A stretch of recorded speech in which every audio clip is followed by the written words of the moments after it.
ఐఐటీలో IIITలో BTech చేయాలనేది మీ డ్రీమా? అయితే ఇది ఇండియాలో ఒకే ఒక యూనివర్సిటీ వల్ల సాధ్యం. అదే జేకే లక్ష్మీపతి యూనివర్సిటీ. ఇప్పుడే సంప్రదించండి. రాజస్థాన్‌లో ఓ 13 ఏళ్ల చిన్నారి మీద 5 రోజుల పాటు 32 మంది కలిసి అత్యాచారం చేశారు. అఘాయిత్యానికి పాల్పడ్డారు. అత్యంత నీచమైన, హేయమైన ఘటన ఇది.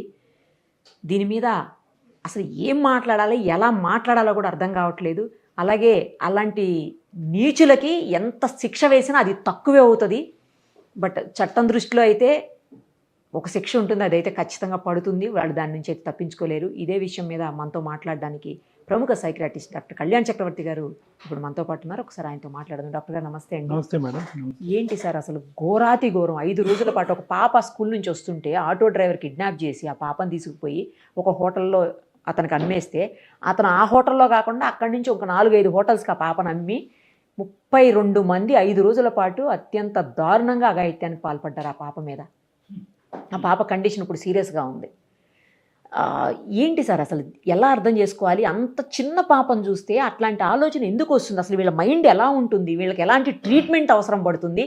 వీళ్ళకి ఎలాంటి శిక్షలు వేయాలనేది ఎలాగూ కోర్టులు చూసుకుంటాయి, డౌట్ లేదు అందులో. బట్ వాళ్ళు అసలు ఏ మైండ్లో, ఏ స్టేటస్ ఆఫ్ మైండ్లో ఉండుంటారు వాళ్ళు? ఎంత నీచమైన మనస్తత్వం కలిగితే ఇంత దారుణానికి ఒడిగడతారు? వాళ్ళ కొంపల్లో లేరా సార్ పిల్లలు? మంచి మాట చెప్పారు మేడం. మేడం ఒకటి అంటే దీన్ని ఎలా విశ్లేషించాలి అనేది ఒకటైతే, రెండో అంశం ఏంటో తెలుసా మేడం? మనం ఇదివరకు ఏమనుకునే వాళ్ళం, ఈ పిడోఫైల్స్ ఎవరైతే కనుక సెక్షువల్ డిజైర్స్ ప్రత్యేకంగా పిల్లలు, వీళ్ళు పిడోఫైల్స్ ఏంటండి, ఆడది కనిపిస్తే చాలు, అదే కదా, అది ఆవిడ 8 years అవనివ్వండి, 6 years అవని, 80 అవనివ్వండి, ఏదన్నా 80 అయినా సరే, 8 అయినా 80 అయినా అలా సంబంధం లేదు. కామంతో కళ్ళు మూసిపోవటం ఒకటి.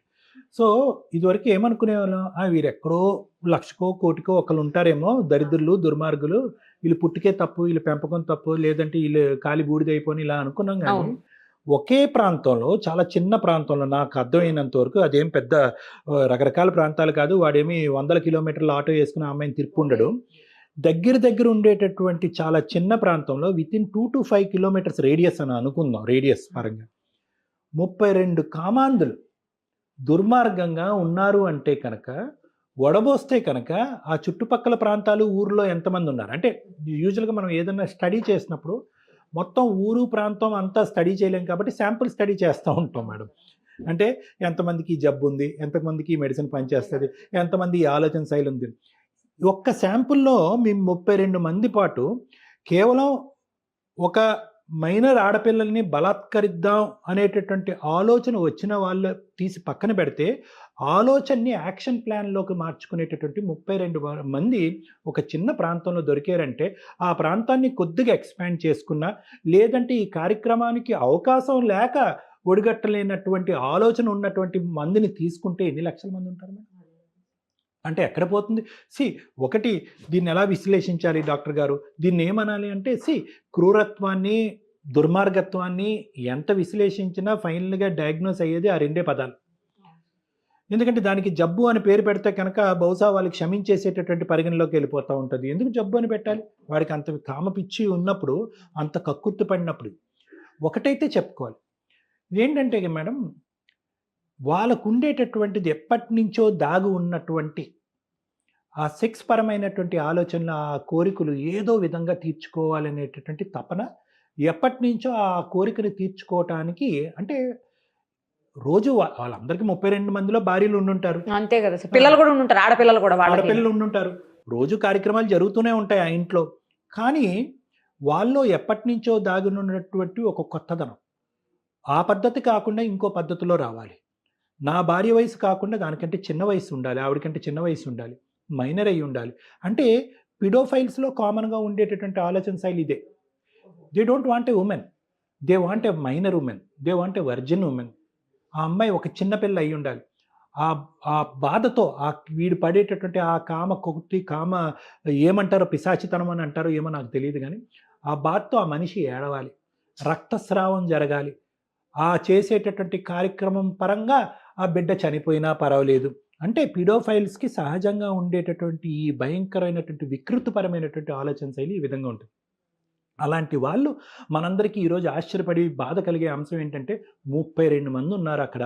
ఒక చిన్న ప్రాంతంలో 32 మంది ఉన్నారు అంటే ఆ చుట్టుపక్కల ప్రాంతాలు గానీ, అదే శాంపుల్ సైజ్ రకరకాల ప్రదేశాలు తిరిగితే ఎన్ని లక్షల మంది ఉన్నారు. సో, అణిచివేసినటువంటి వికృతమైనటువంటి ఆలోచన శైలికి ఒకేసారి ప్రెషర్ కుక్కర్ మించి లిడ్ తీస్తే ఎలాగైతే పేలుతుందో, ఆ విధంగా వీళ్ళందరూ కూడా ఒకేసారి ఆ అమ్మాయి మీద దుంకి ఈ బలాత్కారం చేశారు. ఇది నంబర్ 1. నంబర్ 2 పాయింట్ ఏంటో తెలుసా మేడం? పార్న్ ఎంత విర్రవీగిపోతుందంటే కమ్యూనిటీలో, సొసైటీలో గవర్నమెంట్ ఎన్ని జాగ్రత్తలు తీసుకుని నియంత్రించినా కూడా కొన్ని వెబ్సైట్స్ ఓపెన్ చేసేటటువంటి దానికి అవకాశం లేకపోయినా విచ్చలవిడిగా చిన్న పిల్లలతో సహా పార్న్ వెబ్సైట్స్లోకి వెళ్ళిపోతున్నారు. భయంకరంగా ఏఐ జనరేటెడ్ వీడియోస్ వచ్చేస్తున్నాయి. ఇప్పుడు ఇదివరకు ఏంటంటే ఒక పార్న్ చెప్తున్నాను ఉదాహరణకు అందరికీ అర్థం కావాలి కాబట్టి. ఒక పార్న్ ఒక సెక్స్ పరమైనటువంటి ఒక వీడియో తీయాలి అంటే కనుక దాన్ని కెమెరాలు చేయాలి, హోటల్ ఎత్తుక్కోవాలి, క్యాండిడేట్లు ఎత్తుక్కోవాలి, వాళ్ళకి డబ్బులు ఇవ్వాలి. సింపుల్గా కంప్యూటర్ మీద పార్న్ మూవీ అయిపోతుంది మేడం. ఏఐతో జనరేట్ అయిపోతుంది. అరగంటలో మూవీ వచ్చేస్తుంది. అది విచ్చలవిడిగా ప్రచారం అయిపోతుంది. అందులో అతి వికృతమైనటువంటి ఊహకు కూడా అందనటువంటి ప్రక్రియలు, అలవాట్లు, ఎవరు బంధువులకు ఉండేటటువంటి ఇది వయస్సు భేదం లేకుండా. ఇటువంటిది వచ్చేటప్పటికి ఏమవుతుందంటే బహుశా ఈ 32 మెంబర్స్లో చాలా వరకు most of them will be around the age of 18 to 25 or 30 years. అంతకంటే తక్కువ 18 కంటే తక్కువ ఉన్న మైనర్స్ ఎంతమంది ఉన్నారో డేటా మనం చూడలేదు. వీళ్ళందరికీ ఏంటంటే ఈ చూసి దీన్ని ఎక్కడో చోట మనం ఎక్స్పెరిమెంట్ చేయాలి. చేస్తే అలా ఉంటుంది. అది ఒకటి. రెండోది ఏంటంటే తెలుసా మేడం, ఈ కామం అనేటటువంటిది, ఈ పిడోఫీలియా అనేటటువంటిది ఒక మాస్ హిస్టీరియా లాంటిది అనమాట. అందులో ఆ 32 మందిలో ఒక 50% మంది ఏం ఉండదురా అని చేసేవాళ్ళు, ఇంకో 50% మంది పరిణామాల గురించి కొద్దో గొప్ప ఆలోచించేటటువంటి బ్యాచ్. ఈ రెండో బ్యాచ్ని ఫస్ట్ బ్యాచ్ భయంకరంగా ఇన్ఫ్లుయెన్స్ చేస్తాడు. వాడు చేసి తప్పించుకున్నాడు, వీడు చేసి తప్పించుకున్నాడు, మనం అనుభవిద్దాం, తప్పించుకుందాం. So hysteria. సరే, ఏదైనా తప్పే, నేరం నేరమే, ఘోరమే కాదనట్లేదు.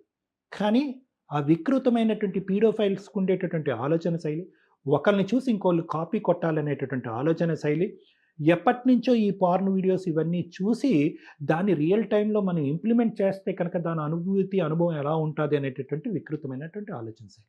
ఇది మనకు అర్థమయ్యేటండి. వీళ్ళని మార్చగలమా మేడం? మీరు చాలా మంచి మాట అడిగారు నిరుపమ గారు. మార్చగలమా అంటే కనుక ఇలాంటి వాటికి ట్రీట్మెంట్లు, కౌన్సిలింగ్లు ఉండవు మేడం. ఎన్ని లక్షల మందికి పనిగట్టుకుని కౌన్సిలింగ్ చేస్తారు? అంతేలే సార్. ఇది మెయిన్ ఏంటంటే ఇంటిగ్రిటీ, హ్యూమన్ ఇంటిగ్రిటీ, మానవతా దృక్పథంతో ఆలోచించేటటువంటి ఒక మనిషికి వ్యక్తిత్వం ఉండాలి అంతే. అది పెంపకంలో ఉంటుందా, పుట్టినప్పుడు ఉంటుందా మనకు తెలియదు. ఏ కుటుంబంలో ఆ కుటుంబం పిల్లలకు సంబంధించిన బాధ్యత తీసుకోవాలి. స్కూల్లో ఎవరో టీచర్లు పాఠాలు చెప్తారనే ఆలోచన వద్దు. మొబైల్ లాగేసుకుందాం, టీవీలు మూసేద్దాం, కట్టడి చేద్దాం అంటే కనుక అది వర్కౌట్ అవ్వదు. ఇన్ఫ్లుయెన్సెస్, అట్రాక్షన్స్ ఎలా ఉంటాయి, ఆడదానికి ఎలా ఇంపార్టెన్స్ ఇవ్వాలి, ప్రతి ఆడపిల్లలు ఒక తల్లిని చూడాలి, స్త్రీని గౌరవించాలి, భార్యను గౌరవించాలి, పుట్టేటటువంటి ఆడబిడ్డను గౌరవించాలి, ఆడబిడ్డ పుడితే ఒకటి, మగపిల్లోడు పుడితే ఒకటి అనేటటువంటి వికృతమైనటువంటి ఆలోచన శైలి. ఈ పద్ధతులు, ఆలోచనలు ఇవెవరన్నా కనుక కుటుంబరీత్యా ఉంటే కనుక కుటుంబాలు మారాలి. ఇది ఒక సంఘటన జరిగిపోయాక నేర్పించేటటువంటిది కాదు. ఈ సంఘటన బట్టి పాతాళ లోకంలోకి వెళ్ళి, వేరుల్లోకి వెళ్ళి మనం ఆ కుటుంబరీత్యా వచ్చేటటువంటి పెంపక విధానాన్ని మార్చాలి. ఏ సమాజంలో అయితే కనుక ఆడపిల్లకి, ఆడదానికి గౌరవం ఉంటుందో ఆ సమాజంలో ఈ వికృతమైనటువంటివి ఉండవు. ఎప్పుడైతే కనుక ఆడపిల్ల పుడుతూనే చనిపోవాలి అనేటటువంటి సమాజం ఉంటుందో ఆ సమాజంలో మగ అహంకారం బయట ప్రపంచంతో పోల్చుకుంటే 10 రెట్లు ఎక్కువ ఉంటుంది. ఆడపిల్లని ఒక సెక్స్ బొమ్మగా వాడుకోవాలి, ఆడపిల్లల్ని ఒక యంత్రంగా వాడుకోవాలనేటటువంటి ఆలోచన శైలి చిన్న వయసు నుంచే పిల్లలకి పుట్టిన తర్వాత దాన్ని ఏవైతే ఈ పార్న్ సైట్స్ ఇవన్నీ కూడా అగ్గికి ఆర్జం పోసేటటువంటి విధంగా దాన్ని ఇంకో లెవెల్కి తీసుకెళ్ళినప్పుడు సమాజంలో ఇటువంటి అఘాయిత్యాలు జరుగుతూ ఉంటాయి. సో ఇక్కడ డాక్టర్ అయినా, సైకాలజిస్ట్ అయినా, సంఘ సంస్కర్త అయినా, సామాజికవేత్త అయినా ఎవరైనా కూడా ఇలాంటి మార్పులు చేర్పులు రావాలి అంటే ఆ కుటుంబంలో ఆవిర్భవించాలి. ఒక తల్లి రూపాన, ఒక తండ్రి రూపాన ఆవిర్భవించాలి. నా కొడుకు మగాడు ఏమన్నా చేస్తాడు, లేదంటే నా కొడుకు చాలా మంచివాడు, మిగతా వాళ్ళు ఎంత చెడ్డగా ఉన్నా కూడా నా కొడుకు పెర్ఫెక్ట్ అనేటటువంటి అతిశయోక్తిమైనటువంటి ఆలోచన శైలిలోంచి కుటుంబం బయటికి వస్తేనే ఇటువంటి వాటికి పరివర్తన వస్తుంది. అసలు ఆ పాప 13 ఏళ్ల వయసు తనకి ఏం జరుగుతుందో కూడా అర్థమై ఉండదు కదా సార్. అసలు అమ్మ అని ఎంత విరవెల్లాడిపోయి ఉంటుందో, ఎంత బాధని నరకాన్ని అనుభవించి ఉంటుందో అది తలుచుకుంటుంటే ఒక్కొక్కడిని గన్ తీసుకొని, లైసెన్స్ తీసుకొని, రివాల్వర్ తీసుకొని షూట్లు చేసేయాలంత కోపం వస్తుంది సార్. షూట్ చేసి చంపి పడేయాలంత కోపం వస్తుంది అసలు. బిల్డింగ్స్ ఏవో కూల్చేశారన్నారు. బిల్డింగ్స్ కూడా ఏవో కూల్చారంట సార్. అంటే ఇప్పుడు ఏ అయితే ఇన్వాల్వ్ అయి ఉన్నాయో ఇప్పుడు ఈ ఇష్యూలో పోలీసులు బిల్డింగ్ కూల్చారని అంటున్నారు సార్. ఒకటి 2 బిల్డింగ్స్ కూడా, అంటే హోటల్ బిల్డింగ్స్ కూడా కూల్చేశారంట. మనం అంటే తప్పు అంటారేమో కానీ వాళ్ళందరినీ ఆ బిల్డింగ్ లో పెట్టి బిల్డింగ్స్ కూల్చేయాలి. కరెక్ట్ చెప్పారు సార్. నిజంగా మేడం. ఎందుకంటే ఈ విధంగా శిక్ష ఉంటుంది. ఆ పాప పడేటటువంటి బాధ వీళ్ళు చావుతో కూడా పోయేది కాదని నేను అనుకుంటాను మేడం. ఎందుకంటే ఈరోజు ఆ అమ్మాయి బ్రతికి ఉందా చనిపోయిందా అనేటటువంటి డిస్కషన్ కూడా వచ్చింది ఇందాక. అదృష్టం కొద్దీ బతుకుందా, దురదృష్టం కొద్దీ బతుకుందా అనేది ఇప్పుడు సీరియస్ గా ఉందండి సార్ పరిస్థితి కూడా. సో ఎందుకంటే ఈ రోజు ఆ అమ్మాయి బ్రతికినా కూడా ఇంకొక అంశం చెప్తారు మేడం, ట్రామా సార్. మానసికంగా చనిపోయినట్టే మేడం. అదే కదా, మానసికంగా చనిపోయినటువంటి ఒక జీవితాంతం భయపడుతూనే ఉంటదేమో పాపం. మేడం. చాలా మంది ఆడపిల్లలు మనకి సింపుల్ గా చిన్నప్పుడు ఎవరు నన్ను ఇలా చేశారు అలా చేశారు అని చెప్పి అంటా ఉంటారు. ఏది చిన్న అబ్యూస్కి దానికి చాలా రియాక్ట్ అవుతూ ఉంటారు. పెళ్లి జరిగినా కూడా భార్యాభర్తల కలయిక అనేది జరగదు. మగాళ్ళంటే కనుక చిరాకు పడతారు, అసహ్యం పడతారు. కొంతమంది ఆడపిల్లలు పెళ్ళిళ్ళే చేసుకోరు. అది జీవితాంతం ఒక నల్ల మచ్చలాగా ఆ ట్రామా వాళ్ళకి గుర్తుండిపోతుంది. ఇప్పుడు ఈ పాపకి ఎంత మచ్చ మేడం, తన మానసికంగా సమాజంలో ఎంత అమ్మాయి యొక్క ఐడెంటిటీని ఎంత గోప్యంగా ఉంచినా కూడా ఈరోజు ఆ అమ్మాయికి జరిగినటువంటి ట్రామాలో జీవితకాలంలో అమ్మాయి బయటపడదు మేడం. కళలు వస్తాయి, ఎందుకు బ్రతకాలనే డిప్రెషన్ వస్తుంది, సూసైడ్ రిస్క్ భయంకరంగా ఉంటుంది. ఆ అమ్మాయికే కాదు, ఆ అమ్మాయి కన్నటువంటి తల్లిదండ్రులకి, సమాజం వాళ్ళతో మాట్లాడేటటువంటి విధానానికి. అనుభవించేవాడు ఎంతకాలం జైలు శిక్ష అనుభవించి చేతులు దులుపుకొని బయటకు వస్తాడో నాకు తెలియదు, కానీ ఈ అమ్మాయి అయితే మాత్రం జీవిత ఖైదీ మేడం మానసికంగా. దారుణం సార్. కఠినమైన శిక్షలు ఇమ్మీడియట్గా ఫాస్ట్ ట్రాక్ కోర్ట్ లాంటి ఏర్పాటు చేసి చెయ్యకపోతే మట్టుకు అసలు న్యాయం జరిగినట్టు కాదు నా దృష్టిలో. వాళ్ళకి ఇలాంటి ఆలోచన ఇందాక నేను చెప్పాను కదా, చేసినోడు ఒక్కడైతే కనుక ఊహించుకున్నాడు ఒకరికి, ఊహించుకుని ఇలా కూడా బాగుంటుందేమోరా జీవితంలో అని ఊహించుకున్న వాడికి కూడా ఇది డోస్ పడాలి. అవును, ఎందుకంటే యాక్షన్ ఈజ్ డిఫరెంట్ మేడం. వాడికి అవకాశం రాక వాడు యాక్ట్ చేయలేదు. ఆ విధంగా ఆలోచించి అమ్మో అని భయపడేలా ఉండాలి. అలాంటి ఆలోచన ఉన్నవాడు ప్రతి ఒక్కడు కూడా. శిక్ష. Right sir, thank you madam.